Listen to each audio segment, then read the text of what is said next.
الحمدللہ رب العالمین الصلاۃ والسلام علی سید الانبیاء والمرسلین اما بعد فاعوذ باللہ من الشیطان الرجیم بسم اللہ الرحمن الرحیم۔ آج پاکستان سمیت کئی ملکوں میں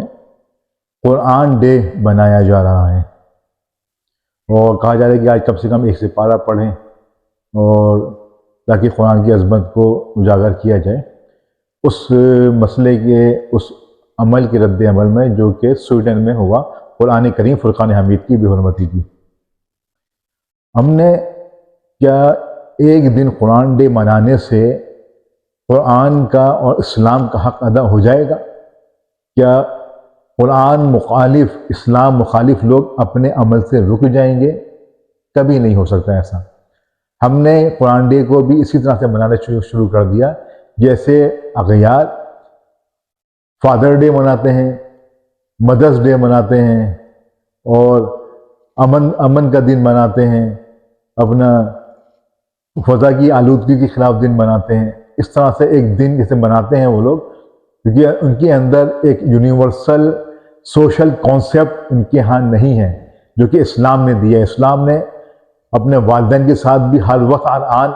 نیک عمل کرنے کا اور نیک حسن سلوک کرنے کا حکم دیا ہے۔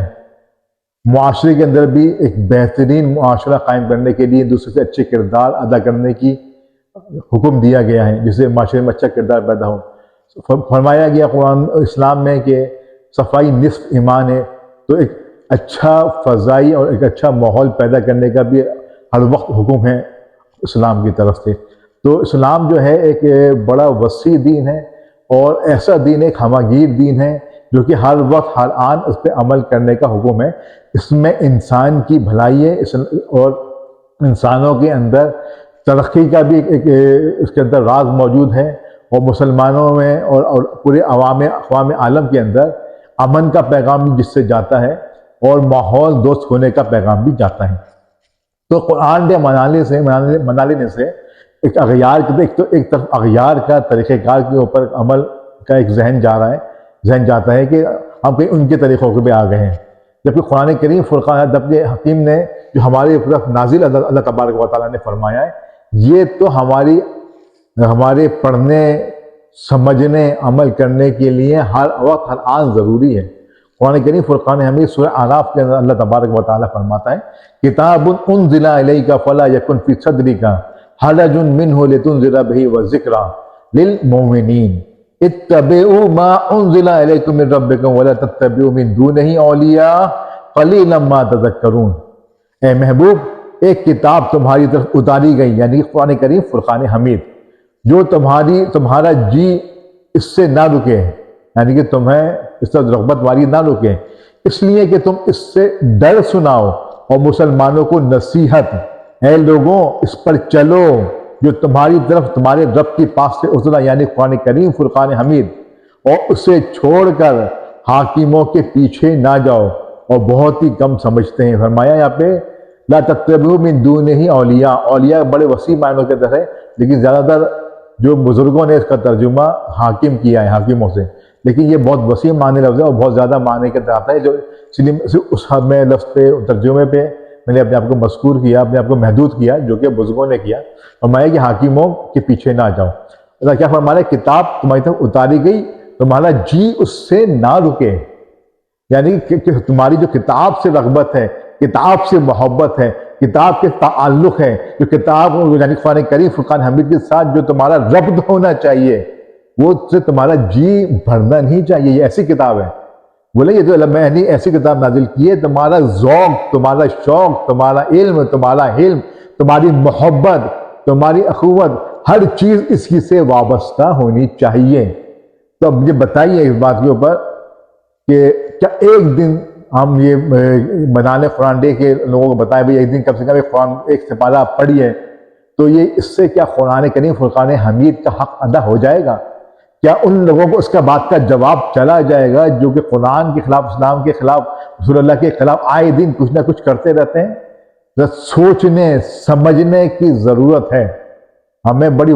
وائڈر سوچ کے ساتھ، وائڈر رینج کے ساتھ ہمیں سوچنا پڑے گا کہ کیا ایسے واقعات کیوں ہوتے ہیں۔ اس کے واقعات کا اصل مقصد ہی یہ ہے کہ مسلمانوں کو چیک کیا جائے ان میں کتنا غیرت، نبی میں باقی ہے، ان کا قرآن کریم فرقان حمید کے ساتھ رسول اللہ کے ساتھ کتنے تمہارا تعلق باقی رہ گیا ہے؟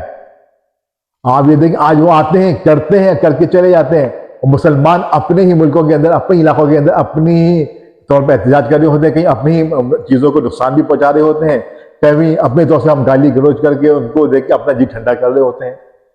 اصل مسئلہ یہ ہے کہ ہم نے قرآن کے تعلق کو چھوڑ دیا، جو قرآن کہہ رہا ہے کہ تمہارا جی اس سے نہ رکے، اور ہم نے اپنا جی اس کے علاوہ ہر ایک چیز سے لگا دیا۔ ہم ہر ان مستحبات کی طرف ہم راغب ہو گئے، فرائض اور واجبات کو چھوڑ کے،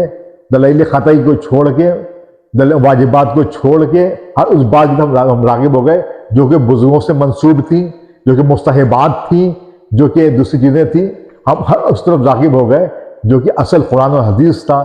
ہم نے اس سے رابطے کو ختم کر دیا، اور اس طرف ہم نے اپنے آپ کو مطمع نظر کر دیا جو کہ قرآن اور اسلام اور نبی محترم صلی اللہ علیہ وسلم کا مطمع نظر ہرگز نہیں تھا۔ آج ہم دیکھیں، چھوٹی سی آپ کو بتاؤں بھائی، ڈر لگتا ہے، ہمیں حفاظت کرنی ہے جن بھوت سے یا دوسرے لوگوں سے حفاظت کرنی ہے، ہم تعویذوں کے لیے لائن لگی ہوتی ہے، بھائی ہمیں وظیفہ بتا دیں، ہمیں تعویذ دے دیں۔ ہم نے قرآن و حدیث سے تعلق توڑ لیا۔ ہمارے نبی کریم فرقان نے بڑے واضح طور پہ بتایا، ان کا سلم کا عمل ہے، اور مادہ قرآن کریم فرقان حمید کی 3 آیات، قل هو اللہ شریف، قل اعوذ برب الفلق، قل اعوذ برب الناس، سونے سے پہلے آپ صلی اللہ علیہ وسلم پڑھتے، ایک دفعہ پڑھتے، ہاتھ پہ پھونک مار کے پورے جسم میں پھیرتے، اور اس کا 3 دفعہ کرتے۔ ہمارے جو شخص ایسا کرے گا، تمام جنات سے، بلاؤں سے، حاسدین کی حسد سے، ہر قسم کی شر سے وہ محفوظ ہو جائے گا۔ آج ہم نے اس عمل کو تو چھوڑ دیا، لیکن تعویذات کے پیچھے اور دوسرے وظائف کے پیچھے ہم جاتے ہیں کہ ہماری حفاظت ہو جائے۔ جب ہم اصل کو چھوڑ دیں گے تو مباح سے ہمیں کیسے فائدہ دے دے گی؟ ہم ایسے پریشان پھریں گے۔ اغیار کو یہ موقع ملتا رہے گا، ان کا قرآن سے تعلق اب ہے نہیں، سنت سے تعلق اب ان کا ہے نہیں،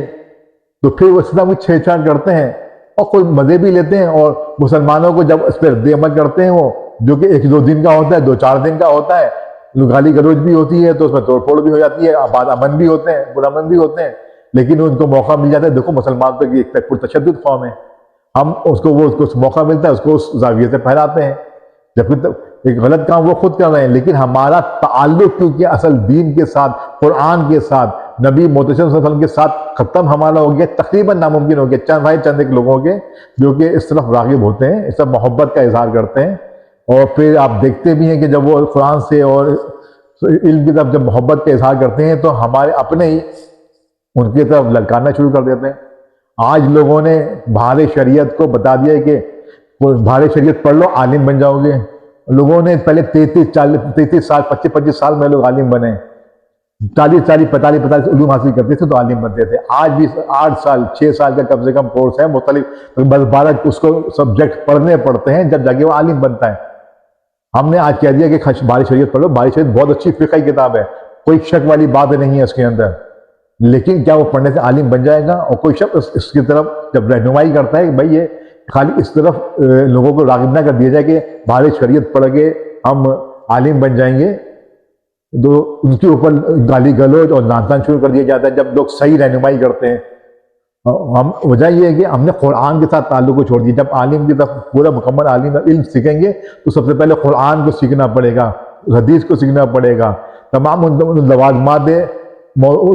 لوازمات جو کہ علم حاصل کرنے کے لیے ضروری ہوتے ہیں وہ تو ہم سیکھنے پڑیں گے تو بندہ عالم بنے گا۔ جب انسان خالی بہار شریعت پڑھ گیا عالم بننا لگ جائے تو پھر اسی قسم کی باتیں عام ہو جاتی ہیں، قرآن کو چھوڑ کے مستحبات کے پیچھے لوگ پڑ جاتے ہیں۔ اللہ تعالی ہمیں عمل کی توفیق عطا فرمائے۔